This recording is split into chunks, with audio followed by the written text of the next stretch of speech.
Hello friends, welcome back to bio world. നമ്മൾ നോക്കാൻ പോകുന്നത് നാലാമത്തെ ചാപ്റ്ററിലത്തെ ഇമ്പോർട്ടൻ്റ് ആയിട്ടുള്ള ക്വസ്റ്റ്യൻസ് ആട്ടോ. അപ്പോൾ നമുക്ക് ഒന്നാമത്തെ ക്വസ്റ്റ്യൻ നോക്കാം. Identify this compound. ഇവിടെ ഒരു കോമ്പൗണ്ടിൻ്റെ സ്ട്രക്ചർ കൊടുത്തിട്ടുണ്ട്. അത് ഏത് കോമ്പൗണ്ടാണെന്ന് നമ്മൾ കണ്ടെത്തണം. ഇത് ഒരുപാട് വട്ടം റിപ്പീറ്റ് ചെയ്ത് വന്നിട്ടുള്ള ഒരു കോമ്പൗണ്ടാണ്, ഇമ്പോർട്ടൻ്റ് ആയിട്ടുള്ള കോമ്പൗണ്ടാണ്. ഈ കോമ്പൗണ്ടിൻ്റെ പേര് ഗ്ലൈസിൻ എന്നാണ് കേട്ടോ. അത് നമുക്ക് എഴുതാനും വരക്കാനും ഇതിൻ്റെ പേരൊക്കെ പഠിച്ചു വെക്കുക. അല്ലെ name bond produced when another biomolecules of the same category combine with this.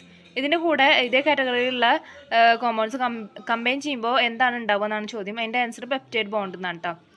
If A number of such molecules R bonded together what will be the resultant molecule. ഇതുപോലെ ഒരുപാടെണ്ണം കൂടിച്ചേരുമ്പോൾ എന്താണ് അതിൻ്റെ പ്രൊഡക്റ്റായിട്ട് കിട്ടുന്നതാണ് ചോദ്യം. അതിൻ്റെ ആൻസർ പ്രോട്ടീൻ എന്നാണ് കേട്ടോ. ഞാൻ രണ്ടാമത്തെ ക്വസ്റ്റ്യൻ നോക്കാം. Observe the following representation and fill up the blank appropriately. അതിൽ മെറ്റാബോളൈസ് കൊടുത്തിട്ടുണ്ട്, പ്രൈമറി മെറ്റാബോളൈസ് കൊടുത്തിട്ടുണ്ട്. പ്രൈമറി മെറ്റാബോളൈസിൻ്റെ താഴെ ഷുഗർ കൊടുത്തിട്ടുണ്ട്. പിന്നെ ഒരു എ എന്നുള്ള ബ്ലാങ്ക് കൊടുത്തിട്ടുണ്ട്, അതിൻ്റെ അടിയിൽ ആൽക്കലോയിഡ്സ് കൊടുത്തിട്ടുണ്ട്. ഇനി നമുക്ക് അതിൻ്റെ ആൻസർ എന്താ നോക്കാം. ആൻസർ വരുന്നത് പ്രൈമറി മെറ്റാബോളൈസ് എന്നുള്ളതിൻ്റെ സൈഡിലായിട്ട് വരുന്നത് എ എന്നുള്ള ഭാഗത്ത് സെക്കൻഡറി മെറ്റാബോളൈസ് എന്നാണ് വരിക. അതുപോലെ പ്രൈമറി മെറ്റാബോളൈസിൻ്റെ താഴെ ബി എന്നുള്ള ഭാഗത്ത് അമിനോ ആസിഡ് വരും. പിന്നെ എ എന്നുള്ള ഭാഗത്ത് സെക്കൻഡറി മെറ്റാബോളൈസിൻ്റെ താഴെ സി എന്നുള്ള ഭാഗത്ത് എസെൻഷ്യൽ ഓയിൽസ് എന്നും വരും. ഇനി മൂന്നാമത്തെ ക്വസ്റ്റ്യൻ നോക്കാം. Observe the molecule given below and answer the following questions. അതിലെ question identify the molecule label 1 and 2 mention any 3 structural details of the molecule shown in the diagram. ഇനി diagram കാണിച്ചത് ഇതാണ് diagram കേട്ടോ. അപ്പോൾ അതിൻ്റെ ആൻസർ വരുന്നത് Watson and Crick model of DNA ആണ് ഇവിടെ കൊടുത്തിരിക്കുന്നത്. വളരെ ഇമ്പോർട്ടൻ്റ് ആയിട്ടുള്ളൊരു ഇതാണ്. അപ്പോൾ നമ്മൾ എല്ലാവരും 10th പഠിച്ചുള്ളതാണ് adenine, thymine, guanine, cytosine molecule, ന്യൂക്ലിയോടൈഡിൻ്റെ മോളിക്യൂളൊക്കെ അതന്നെയാണ് ഇതിലും വരുന്നത്. Watson Crick model of DNA ആണ് ഈ കൊടുത്തിരിക്കുന്നത്. അതിൽ 1 എന്ന് പറഞ്ഞ സ്ഥലത്ത് തൈമിനാണ് വരിക. തൈമിനും അഡിനിനും ആണ് എപ്പോഴും ചേർന്ന് വരിക. ഗൈനിനും സൈറ്റോസിനും ആണ് എപ്പോഴും ചേർന്ന് വരിക. അപ്പോൾ രണ്ടാമത്തേൽ 2 എന്നുള്ള ഇട്ട സ്ഥലത്ത് ഈ ഗുവാനിനും സൈറ്റോസിനും തമ്മിലുള്ള ബോണ്ടിൻ്റെ പേരാണ് ഹൈഡ്രജൻ ബോണ്ട്. അപ്പോൾ അതാണ് അവിടെ ചോദിച്ചിരിക്കുന്നത്. അപ്പോൾ ഹൈഡ്രജൻ ബോണ്ട് എന്ന് എഴുതുക. സിയിൽ 1 ഷുഗർ ആട്ടോ, ഷുഗർ ഫോസ്ഫേറ്റ് ബാക്ക് ബോണ്ട് ആണ് സി എന്നുള്ള സ്ഥലത്ത് വരിക. അതുപോലെ സി എന്ന് പറയുന്നത് ഇതിൻ്റെ ഒരു പ്രത്യേകതകളാണ് ചോദിച്ചിരിക്കുന്നത്. ഇതിൻ്റെ ഈ സ്ട്രക്ചറിൻ്റെ ഡീറ്റെയിൽസ് ആണ് ചോദിച്ചിരിക്കുന്നത്. അപ്പോൾ C sugar phosphate backbones ആണ് ഇതിൽ കൊടുത്തിട്ടുള്ളത്. രണ്ടാമത്തെ ഒരു ഇതെന്ന് പറയുന്നത് nitrogen bases face inside and are projected perpendicular to the backbone. A pair with T/2 hydrogen bonds and G pairs with C with 3 hydrogen bonds. അപ്പോൾ തൈമിനും അഡിനിനും 2 ഹൈഡ്രജൻ ബോൺസ് ആണ്, അഷുഗാനിനും സൈറ്റോസിനും 3 hydrogen bones ആണെന്നാണ് മൂന്നാമത്തെ പോയിന്റിൽ പറയുന്നത്. ഇത് ഇമ്പോർട്ടൻ്റ് ആയിട്ടുള്ള സ്ട്രക്ചറും ക്വസ്റ്റ്യനാണ് കേട്ടോ. വരാൻ വളരെ സാധ്യതയുള്ള ഒരു ക്വസ്റ്റ്യനാണ്, എല്ലാവരും നോക്കി വെക്കുക. പിന്നെ എപ്പോഴും അഡിനിൻ, തൈമിൻ, ഗുവാനിൻ, സൈറ്റോസിൻ അങ്ങനെ പെയറായിട്ടാണ് നൈട്രജൻ ബോൺസ് വരുള്ളൂ. നാലാമത്തെ ക്വസ്റ്റ്യൻ എന്ന് പറയുന്നത് non protein constituents called cofactors are bound to the enzyme to make the enzyme catalytically active. മാംസ്യനിർമ്മിതമല്ലാത്ത കോഫാക്ടർ എന്ന ഘടകങ്ങൾ രാസാഗ്നികളോട് ചേർന്ന് അവയെ പ്രവർത്തനക്ഷമമാക്കുന്നു. Name the protein of the enzyme. ഇതിലുള്ള എൻസൈമിൻ്റെ പ്രോട്ടീൻ എന്താണെന്നാണ് ചോദിച്ചിരിക്കുന്നത്. അപ്പോൾ അതിൻ്റെ പേരാണ് apoenzyme. B question what happens to the catalytic activity when the cofactor is removed from the enzyme. ഈ എൻസൈമിൽ നിന്ന് കോഫാക്ടർ റിമൂവ് ചെയ്ത് കഴിഞ്ഞാൽ കാറ്റലിക് ആക്ടിവിറ്റിക്ക് വരുന്ന എന്താണ് വരിക എന്നാണ്, എന്ത് സംഭവിക്കുന്നതാണ് ചോദിച്ചിരിക്കുന്നത്. അപ്പോൾ എന്നുള്ളതിൻ്റെ ആൻസർ കാറ്റലിറ്റിക് ആക്ടിവിറ്റി ഡിക്രീസ് ചെയ്യും, കാറ്റലിറ്റിക് ആക്ടിവിറ്റി കുറയും. Mention any 2 kinds of cofactor with example. 2 കോഫാക്ടറുടെ പേര് എഴുതാൻ പറഞ്ഞിട്ടുണ്ട് വിത്ത് എക്സാമ്പിൾ. അപ്പോൾ 1 prosthetic group example haem, 2 coenzyme example NAD, NADP, FAD, FADP. Observe the graph. What is mean by Vmax value? Why is Vmax not exceeded by any further rise in the substrate concentration? If a chemical substance closely resembling to that of substrate is introduced into the reaction system, what will be consequence of substantiate?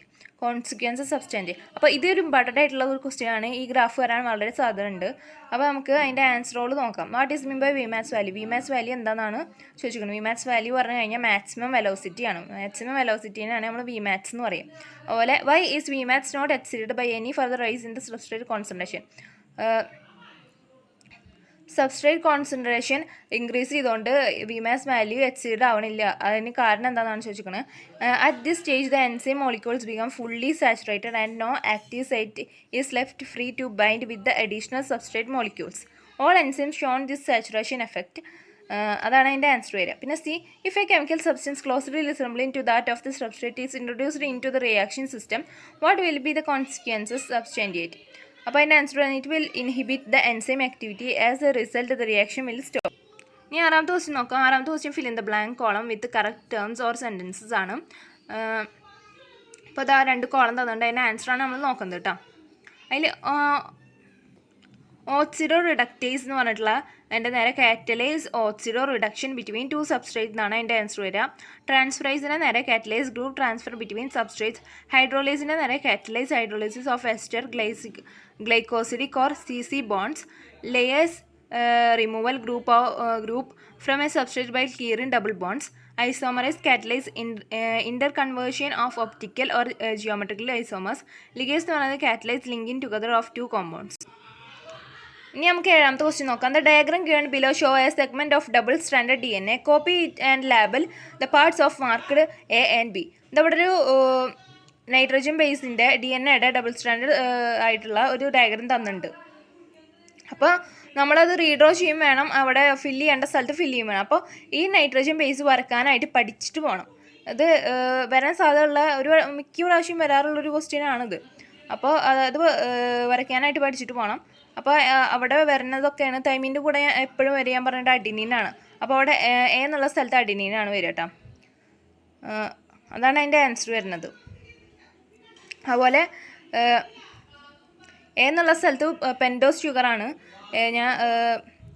ഇതിലത്തെ A എന്ന് പറയുന്ന സ്ഥലത്ത് pentose ഷുഗറാണ് വരിക. അതുപോലെ B എന്ന് പറയുന്ന സ്ഥലത്താണ് adenine എന്ന് പറഞ്ഞിട്ടുള്ള സംഭവം വരുന്നത് കേട്ടോ. പിന്നെ ഈ പി എന്ന് കൊടുത്തിട്ടുള്ള ഫോസ്ഫേറ്റ് ആണ്. അപ്പോൾ ഇത് ഡയഗ്രാം വരയ്ക്കാനായിട്ട് പഠിച്ചു പോവുക. പിന്നെ ഈ പെയറായിട്ട് വരുന്ന കാര്യങ്ങളൊക്കെ പഠിച്ചിട്ട് പോവുക. The body of organisms are composed of 4 main classes of micromolecules. List out the micromolecules. 4 പ്രധാന തരം തന്മാത്രകൾ കൊണ്ടാണ് ജീവികളുടെ ശരീരം ഉണ്ടാക്കിയിരിക്കുന്നത്. ഈ തന്മാത്രകളുടെ പട്ടിക എഴുതുക. അപ്പോൾ അത് എഴുതാനാണ് പറയുന്നത്. അപ്പോൾ 1 carbohydrates, lipids, protein, nucleic acid. ഈ 4 എണ്ണം കൊണ്ടാണ് ബോഡി ഓർഗനൈസേഷൻ കമ്പോസ് ചെയ്തിരിക്കുന്നത്. ഇനി 9ാമത്തെ ക്വസ്റ്റ്യൻ നോക്കാം. Which of the following is stronger in A DNA double helix. ഇതിൽ ഏതാണ് ഇപ്പോൾ തന്നിരിക്കുന്നത്, ഏതാണ് സ്ട്രോങ്ങർ DNA ഡബിൾ ഹെലിക്സ് എന്നാണ് ചോദിച്ചിരിക്കുന്നത്. അപ്പോൾ സൈറ്റോസിനും ഗാനിനും തന്നിട്ടുണ്ട്, അഡിനും തൈമിനും തന്നിട്ടുണ്ട്. അതിൻ്റെ ആൻസർ സൈറ്റോസിനും ഗാനിനും ആണ്. കാരണം അവിടെ 3 ഹൈഡ്രോജൻ ബോൺസ് കാണാനായിട്ട് പറ്റും. അപ്പോൾ ഇത്രയൊക്കെയാണ് ഈ പാഠത്തിലത്തെ ഇമ്പോർട്ടൻ്റ് ആയിട്ടുള്ള ക്വസ്റ്റ്യൻസും ടോപ്പിക്സൊക്കെ. അപ്പോൾ ഇനി ഇതുപോലത്തുള്ള വീഡിയോ ആയിട്ട് വീണ്ടും കാണാം. അതുവരെ താങ്ക്സ്. ലൈക്ക് ചെയ്യുക, ഷെയർ ചെയ്യുക, സബ്സ്ക്രൈബ് ചെയ്യുക, സപ്പോർട്ട് ചെയ്യുക. അപ്പോൾ ഓക്കെ കേട്ടോ. Thank you.